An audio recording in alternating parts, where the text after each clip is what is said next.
My name is Hazel. I am 32 years old. I can still hear the echo of that empty room. Just his coffin, just the flowers, just me. I kept waiting for the door to open, for one familiar face, for one hand on my shoulder. Nothing. The man I loved was gone, my whole future, buried in one day. And the people who were supposed to be my family, they stayed away. I didn't get anger at first. I got numb. Then the questions started. What did I do wrong? Why was I suddenly so easy to leave behind? Someone I trusted had made a choice that cut deeper than his death. That was the day I understood how alone I really was. I didn't scream, I didn't beg. I just made myself one quiet promise. They would feel this silence too. After the funeral, the silence followed me home. It was in the way I put my bag down and heard it hit the floor too loudly. In the way the fridge hummed in an apartment that suddenly felt too big. In the way my phone stayed dark on the table, no missed calls, no, are you home? No, do you need anything? Just me. And the knowledge that the only person who would have walked through that door without asking was now in the ground. Before all of this, I used to think of myself as someone with enough. Not a big life, not a dramatic one, just enough. I had a steady job at the clinic. I knew the patients by name, knew who liked to chat and who liked to be left alone.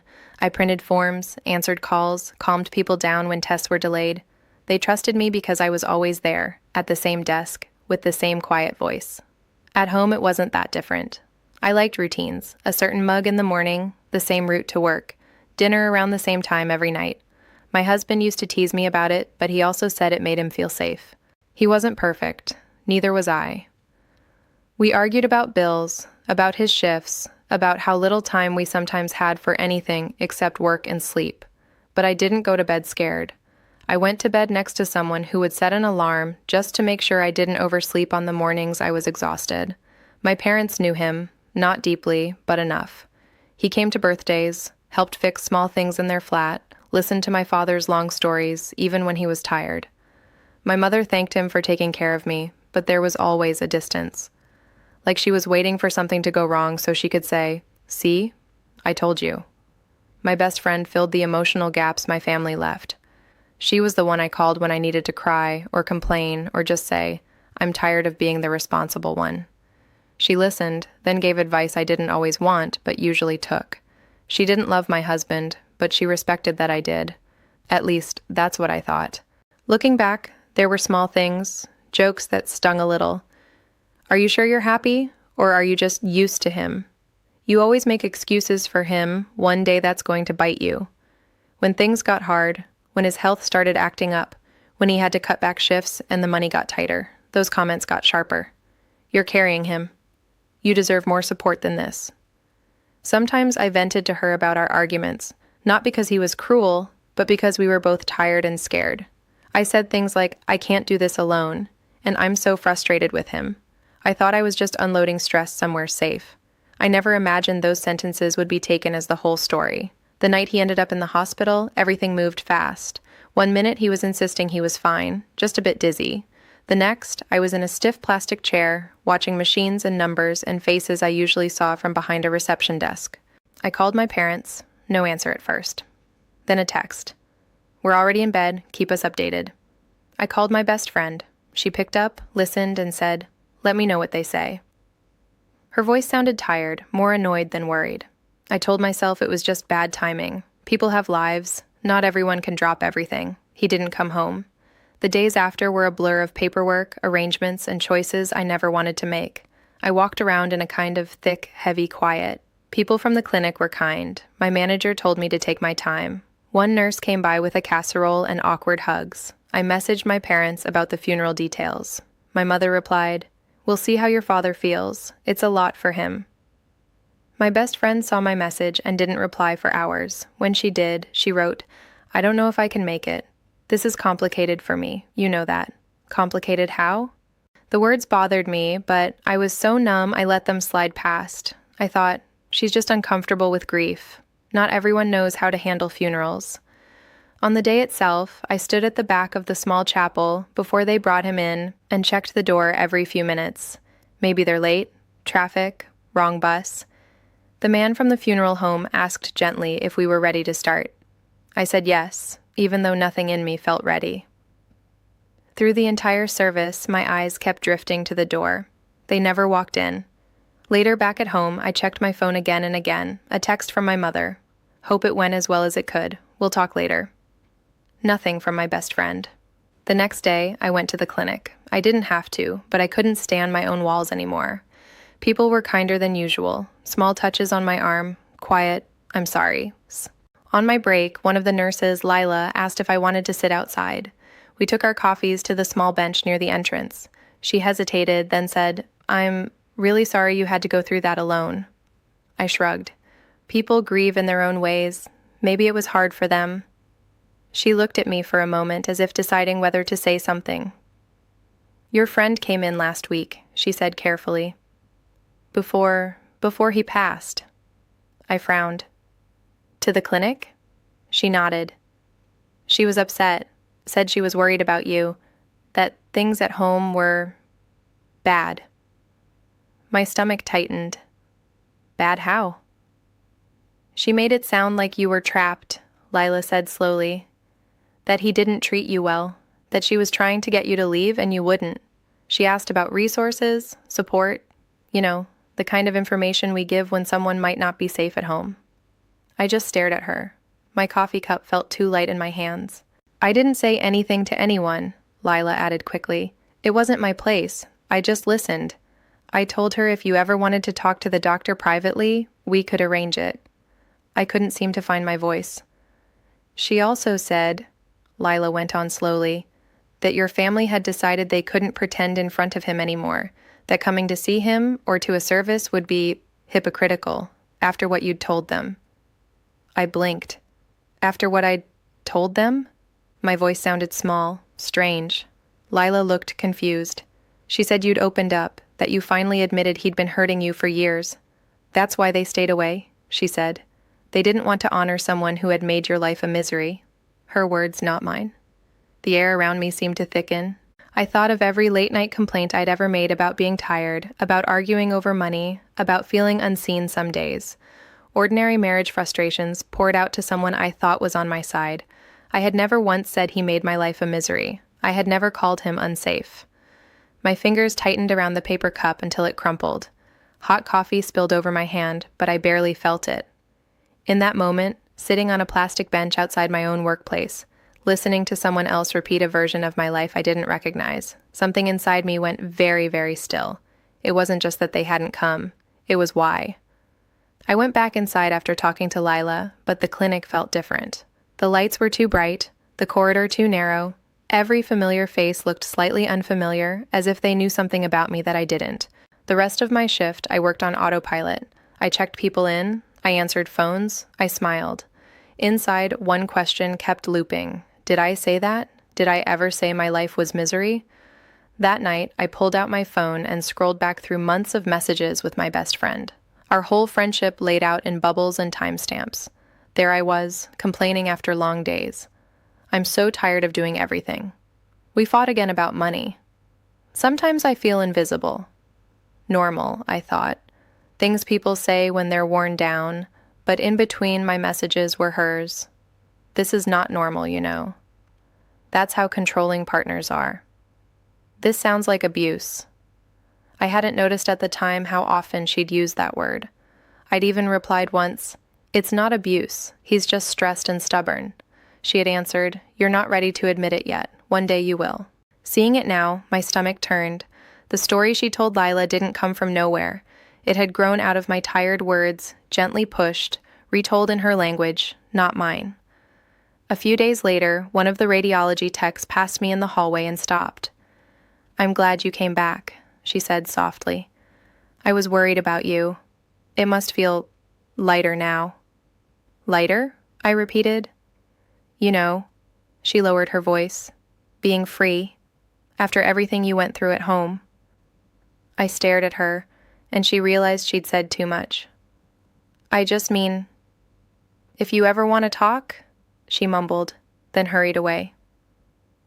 So it wasn't just Lila.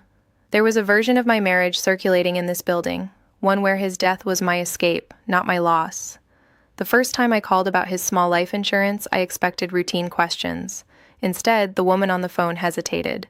"Your mother contacted us," she said carefully. "She mentioned you might feel conflicted about accepting the payout given your situation at home." "My situation?" "She said there had been difficulties, that you might see the money as tied to someone who caused you harm." I went very still. My mother had called the insurance company before I did. Not to help with forms, but to frame my husband as something dirty I should want to wash off. "It was not that," I said quietly. "Please send the forms to me directly." "Yes, of course," the woman replied, her tone shifting. "I'm sorry if I overstepped." After I hung up, I sat at my kitchen table and stared at the wall. It wasn't just my friend. My mother had picked up that story and carried it somewhere official, attaching it to money with my name on it.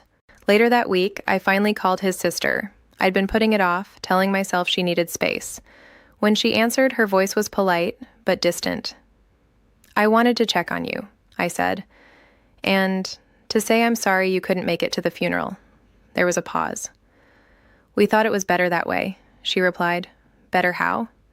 "After what your family said about him," she added, and there it was again, that quiet accusation I didn't understand. "We didn't want to cause a scene." "My family said what?" "That he made your life awful, that you'd finally admitted it." Her tone was flat. "Your father said he was relieved you were free, that he'd been praying you would leave before something terrible happened." I felt like I'd been dropped into cold water. "I never said that to them," I whispered. "I was upset sometimes, but I never said he was that." She exhaled, a tired sound. "Maybe not in those words, but that's what reached us. We didn't want to stand there and pretend he was a good man if you'd suffered. We thought we were respecting you." Respecting me, by staying away from his grave, by believing a version of my life I hadn't lived. When we hung up, my legs felt shaky. I sat on the floor where I was, my back against the cabinet, and pressed my forehead to my knees. The guilt came next. Had I turned small hurts into bigger ones when I vented? Had I sighed too loudly, complained too much, painted him with a brush he didn't deserve? But then I remembered the way he used to bring me tea after a long shift, the way he rested his hand on my back as we crossed the street, the way he apologized, clumsy but genuine, after every stupid argument. Flawed, yes. Human, yes. A monster? No. Days later, unable to stop myself, I searched my best friend's name online. She was always active, always posting something about mental health and toxic patterns. There it was, a long, earnest post, no names, no dates, but the details were painfully close. "Sometimes," she'd written, "a woman is so deep in a harmful relationship she can't see it. She defends him, even when he's draining her. When he's gone, everyone expects her to be broken, but what she really feels is relief mixed with confusion. Her family may choose not to honor him, and that is their boundary. I stood by a friend through this. Watching her almost lose herself was harder than losing him." Underneath, comments. "You're such a good friend. Thank you for supporting her. She's lucky to have you." I read one sentence again and again. Sometimes the only way out is when life removes the man for her. I felt physically sick. For her, his death was an example. For strangers, my grief was content. For her, his death was an example. For strangers, my grief was content. I didn't comment on the post. I didn't call her. I just locked my phone and put it face down on the table. For a long time, I sat there and did nothing. I wanted to scream, to type paragraphs, to call everyone and correct them one by one. I pictured myself sending angry messages, writing "How dare you" under every line she'd written. But I knew how that would look. The damaged woman, lashing out after loss. The confused widow, rewriting the story now that he was gone. Anger would make their version stronger. So I swallowed it. Instead, I started saving things. Screenshots of her posts, screenshots of our old messages where I'd clearly said, "It's not abuse." The time she'd written, "One day you'll see it for what it is," and I'd replied, "He's not cruel, just stubborn." I put everything in a folder on my laptop, not as weapons exactly, more like anchors. Proof for myself that I hadn't invented this upside-down feeling. At work, I listened more carefully. Who lowered their voice when they asked how I was? Who used words like, "better off now," instead of, "I'm sorry"? I answered simply, "I miss him," and waited to see what they did with that. Some looked relieved, like they'd been waiting for permission to see me as grieving, not freed. Others looked uncomfortable, like I'd ruined a neat story in their heads. At home, my parents called more often than before, but not to ask about him. My mother asked about my sleep, my appetite, my recovery.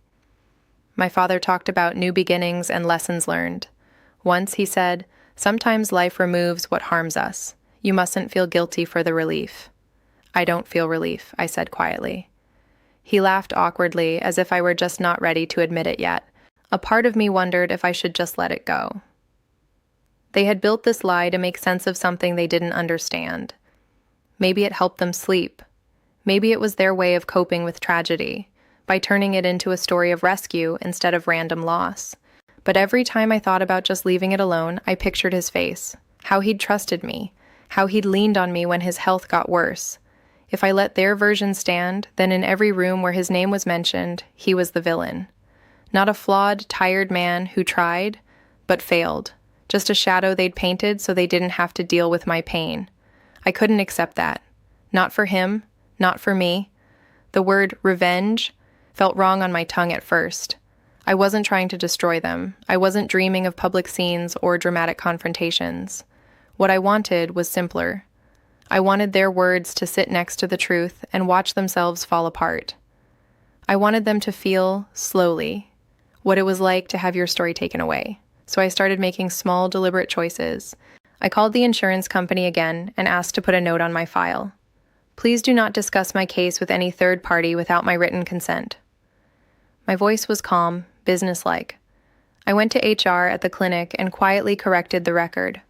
I didn't give details, just said, "There seems to be some misunderstanding about my home life. My husband was not what's being suggested. I'd appreciate it if personal assumptions weren't shared as fact." The HR woman looked embarrassed. She made notes. She apologized. I didn't mention my friend's name. I didn't have to. People could connect their own dots. With my parents, I pulled back. Shorter calls, fewer details, no more sharing feelings that could be twisted and retold. When they pushed the narrative, "You're safer now?" "He held you back?" I didn't argue. I just said, "That's not true," in the same tone I used at the clinic when I corrected an error on a form. Then I changed the subject. With his family, I did the opposite. I sent his sister copies of our old messages, the ones where I defended him. I wrote one clear, short email. I complained sometimes because we were both tired and scared. I never said he was cruel. I never asked to be saved from him. I loved your brother.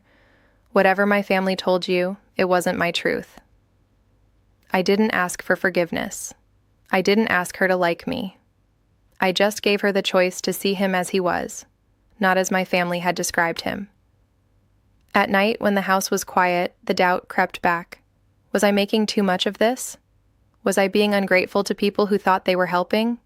Would telling the truth just bring more pain for everyone? But another thought came too, quieter and more stubborn.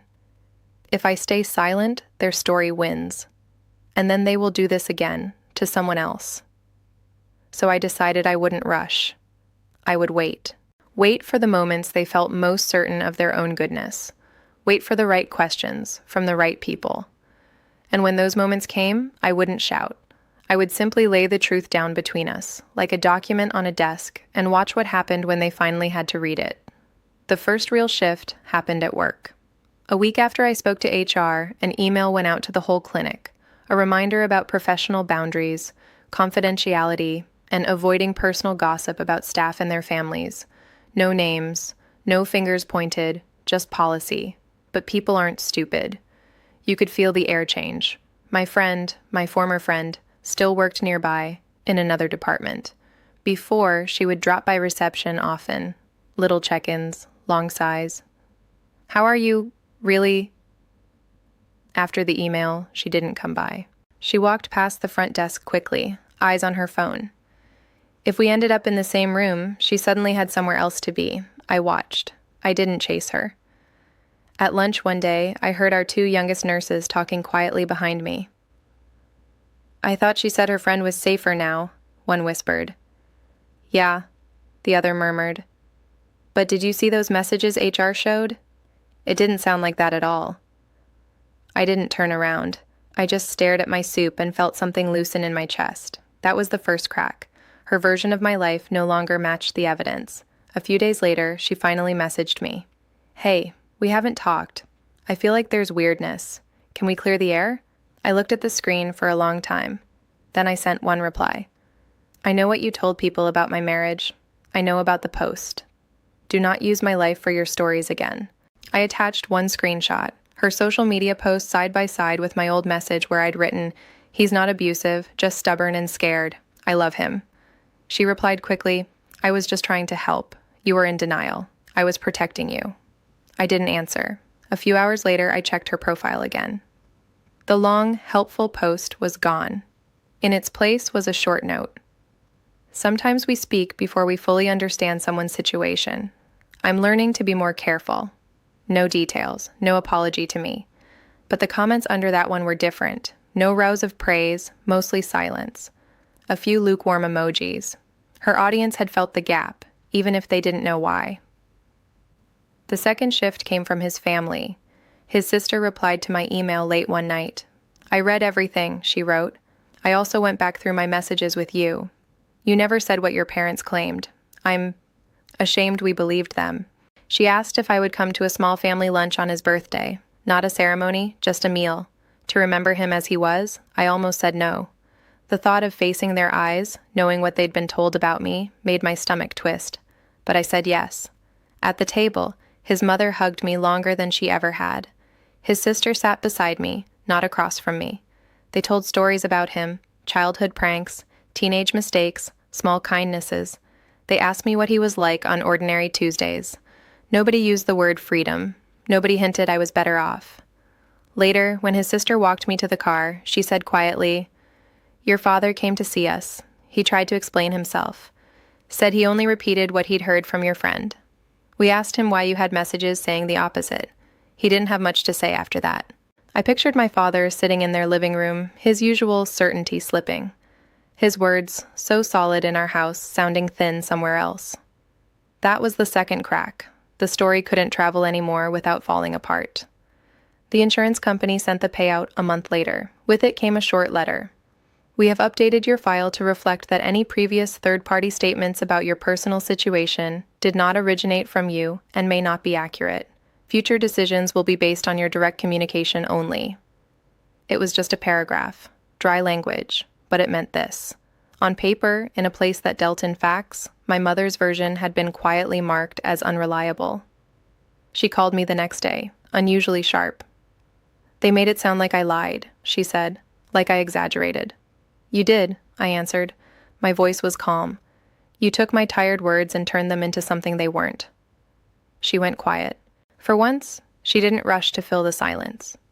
The third shift came from inside my own family circle. At a cousin's small gathering, someone mentioned my husband. The room went a little stiff, the way it always did. Then my cousin's wife said very simply, "I read what she wrote to his sister. It didn't sound like the man we were told about." My father tried to change the subject. My mother fiddled with her bracelet. Another relative added, "It makes you wonder what else got reshaped over the years." The conversation moved on, but I saw it land. In the sideways glances, in the sudden caution when my parents spoke. They hadn't been exposed in one big scene, just slowly, in small, undeniable ways. The last shift, at least the last clear one, came quietly at work. My manager pulled me aside after a meeting. "I wanted you to know," she said, "we're reviewing how we handle staff coming in to talk about other employees' private lives. We should have been more careful. It wasn't fair to you." She didn't mention my former friend by name, but she didn't need to. I'd already noticed people had stopped going to her for emotional advice. The nurses who once praised her supportiveness now kept their distance. Conversation stopped when she walked into the break room. Her reputation hadn't collapsed overnight. It had thinned, like fabric worn too many times in the same place. I didn't feel triumphant. There was no satisfaction in watching someone who once knew my every secret sit alone with her coffee. But there was a kind of balance in it. She had taken my grief and turned it into a story that benefited her. Now the story itself had turned, and she was the one people doubted. By then, I had stopped pushing anything, I didn't correct every whisper. I didn't send my screenshots around. I just told the truth when I was asked. I loved him. No, he didn't make my life a misery. Yes, I was tired sometimes. We both were. And I let people hold those simple sentences up against the versions they'd heard. In the end, I didn't need to destroy anyone. The facts, given enough time and space, did the work on their own. The first anniversary of his death came quietly. No one mentioned it at work, but I saw the date on the computer screen and felt my chest tighten. At home, there were no flowers from my parents, no message beyond a brief, "Hope you're doing okay today." His sister called instead. "We're having a small gathering," she said. "Just us, some close friends. I'd like you to come." I think he'd want that. She paused, then added, "I've invited your parents too. It feels wrong to pretend they don't exist, but it's your call." For a moment, I almost said no. It would have been easier to avoid all of it. Instead, I said, "I'll be there." The day was simple, a few chairs in their living room, his photo on a small table, a candle, plates of food no one was really hungry for. My parents arrived late. My mother's eyes were already wet. My father nodded at everyone, his usual confidence gone, replaced by something smaller and tighter. They sat near the door, as if ready to leave. After a while, his sister stood up. "Does anyone want to share something about him?" she asked. People spoke quietly. A childhood story, a work memory, a neighbor talking about how he always carried her groceries when her hands were full. Then his sister looked at me. "Do you want to say anything?" I did, and I didn't, but I stood up. "I'll keep it short," I said. My voice sounded steady. "I just want to talk about two things, who he was to me and what happened after he died." I looked at his photo, not at anyone else. "He was stubborn," I said. "He worried too much about money. He didn't always listen the first time, but he tried. He worked hard, even when he was sick. He made me tea after late shifts. He apologized when we fought. I was tired sometimes. I complained to people I trusted, but I loved him. I was not afraid of him." The room was very still. After he died, I continued, "Some people decided I must have been suffering more than I realized. They used my private complaints to build a story where his death was my rescue. They told others I'd finally admitted he'd made my life a misery. Because of that, some of you stayed away from his funeral. You thought you were respecting me." I let that hang in the air. "That story did not come from me," I said. "Whatever you were told, I didn't ask to be saved from him. I asked to be held while I grieved him, and I stood alone. I didn't turn to my parents. I didn't say their names. I didn't have to." "I can't change what happened," I finished. "I can only say this clearly in front of the people who matter. He was not the monster in someone else's version. He was my husband, and I miss him." I sat down. No one argued. No one tried to smooth it over, not even my mother. Later, as we were leaving, my father touched my arm. "We made mistakes," he said quietly. "We listened to the wrong person. We thought we were protecting you." "I didn't need protection from him," I replied. "I needed protection from what you did with my words." He opened his mouth, then closed it. There was nothing to counter that. Not anymore. After that day, things didn't explode. They just shifted. My parents called less. When they did, the conversations were shallow and careful. We talked about weather, groceries, my work schedule. They no longer gave big speeches about what's best for me.